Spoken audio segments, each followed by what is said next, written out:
কার? আনছে বাবা।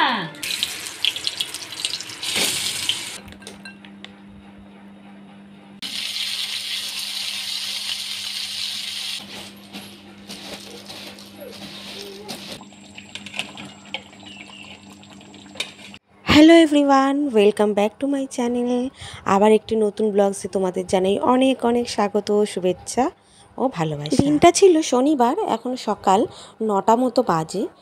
ঘুম থেকে উঠে বাসি যে সমস্ত কাজকর্ম ছিল সেগুলো করে নিয়েছি। তারপর স্নান সেরে দেখো ঘরে এসেছি। আমি যখন বাথরুমে ছিলাম তখনই ছেলের আওয়াজ পেয়েছি যে উঠে গেছে, তো তাই জন্য আরও তাড়াহুড়ো করে তাড়াতাড়ি স্নান সেরে ঘরে এলাম।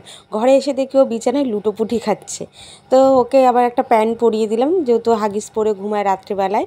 আর এদিকে বেডটাও একটু ক্লিন করে নিচ্ছি। বেডটা এখন আর বেড থাকে না, জামা কাপড়ের ভান্ডার হয়ে গেছে, কি বলবো। চারিদিকে শুধু আমার ছেলেরই জামা কাপড় থাকে। রাত্রেবেলা এটা পাল্টানো ওটা পাল্টানো, তো জামা কাপড়ে ভরা থাকে, তো সকালে সেগুলো ভালো করে গুছিয়ে নিতে হয়। তো এদিকে দেখো বেডটা ক্লিন করে নিয়েছি। তা এই যে বেডশিটটা দেখছো, এটা আমার বিয়ের বেডশিট। মানে আমার যখন বিয়ে হয় 2019 সালে, তখন এটা আমি গিফট পেয়েছিলাম আর রিসেপশানে। তো খুব একটা ইউজ হয়নি বলে এখনও খুব সুন্দর আছে, চকচক করছে। বিয়ে হয়েছে আমার প্রায় 6 বছর হতে যায়। অ্যাজ আ গিফট আমি যা যা পেয়েছি সমস্ত কিছুই কিন্তু আমার কাছে খুবই মূল্যবান। সবাই এসেছে, হাতে কিছু নিয়ে এসছে, সেটাই আমার কাছে সবথেকে বড় উপহার। তাই প্রত্যেকটা জিনিস আমি কিন্তু খুবই যত্ন করে রাখি। কোনো জিনিসই আমার কাছে মূল্যহীন নয়, সে যে যাই নিয়ে আসুক না কেন। আমার কাছে ম্যাটার করে কি জানো, তাদের আশাটা। এই যে এত যত্ন করে তাদের জন্য রান্না হচ্ছে, তারা আসবে খাবে, সেটাই আমার কাছে সবথেকে বড় পাওয়া। তো এদিকে যাই হোক, ছেলেরকে আমি খাটে শুয়ে দিয়ে এসেছি, এসে কিচেনে আসলাম নিজের জন্য ব্রেকফাস্ট বানানোর জন্য। আগের দিনের সেদ্ধ আলু ছিল, সেই আলুটা পেঁয়াজ দিয়ে কাঁচা লঙ্কা দিয়ে কুচিয়ে একটা ডিমের মধ্যে ফাটিয়ে নিয়ে অমলেট করি। আগের দিনের ভাত ছিল, সেটাই গরম করে এই ডিমের অমলেটটা দিয়ে খাবো। এদিকে বাবুকে স্নান করিয়ে দিয়েছি, দেখো জামা কাপড় পরিয়ে দিয়েছি। ঘুমোবে কিনা জানি না, ওকে বেডে শুয়ে রেখে দিয়েছি। এবার আমি দুপুরে রান্নাটা করব।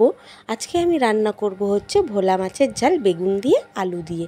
তো এই দেখো মাছগুলো আমি ভেজে নিয়েছি, আর এখানে যে বেগুনগুলো কেটেছি সেই বেগুনগুলো ভেজে নিলাম। মাঝে মাঝে অবশ্য ঘরে যেতে হয় আমাকে, ছেলে কি করছে তার জন্য। তো 10-15 মিনিট পর দেখি ও নিজেই একা একা ঘুমিয়ে পড়েছে। এখন ওকে না আর ঘুম পড়াতে হয় না, ওকে শুয়ে রেখে দিলে ও ঘুমিয়ে পড়ে। এই ভোলা মাছের ঝালটা বানানোর জন্য দেখো আমি প্রথমে তেলে দিয়ে দিয়েছি কালো জিরা ফোড়ন।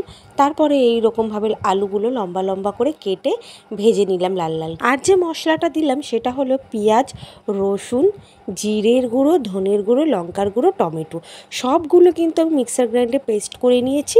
নিয়ে তারপরে তেলের ওপর ছেড়ে দিয়েছি। এবারে খুব ভালো করে মশলাটাকে কষাতে হবে যতক্ষণ না তেলটা ঝরছে। তো মশলা কষিয়ে তারপরে যে আলুগুলো ভেজে রাখা হয়েছিল সেগুলো দিয়ে দিলাম।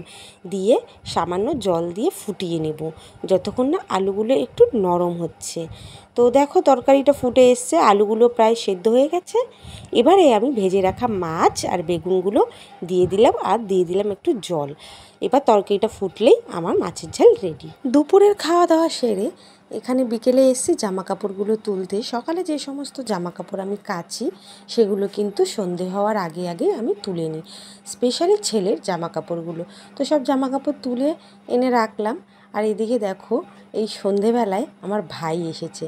আমার ভাই গিয়েছিল পুরীতে। তো পুরী থেকে দেখো কত জিনিস আমার ছেলের জন্য নিয়ে এসছে।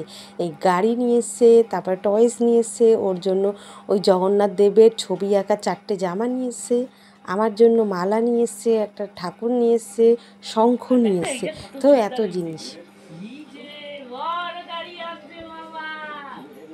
ও কি খুশি দেখো। এই যে আরেকটা গাড়ি, এ বাবা এগুলো কার? আনছে বাবা। গেঞ্জি আনছে, গেঞ্জি পরবে, এই তো বুদ্ধি আছে, ওইটা খা। এত জিনিস দেখে আমার ছেলেও খুব খুশি হয়েছে। তাই এদিক থেকে দেখো একটা জামা আমার মা পরিয়ে দিয়েছে, এই জগন্নাথ দেবের মূর্তি দেওয়া জামা রেড কালারের। আর আমার হাজব্যান্ডের জন্য এই একই সেম কালারের জামা নিয়ে এসছে। তো দেখো দুজনেই একই কালারের জামা পরে বসেছে, আর এদিকে টয়েসগুলো নিয়ে বসেছে। সবাই আমার ছেলেকে নিয়ে মত্ত। তাই এদিকে হাজব্যান্ড চিতোসের এই বলসগুলো নিয়ে এসেছিলো, সেটাই হচ্ছে বাটিতে ঢেলে দিলাম সবাইকে দেওয়ার জন্য। ভিডিওটি কেমন লাগলো জানিও, আর ভালো লাগলে লাইক কমেন্ট সাবস্ক্রাইব করে দিই। দেখা হচ্ছে পরের ভিডিওতে, টাটা।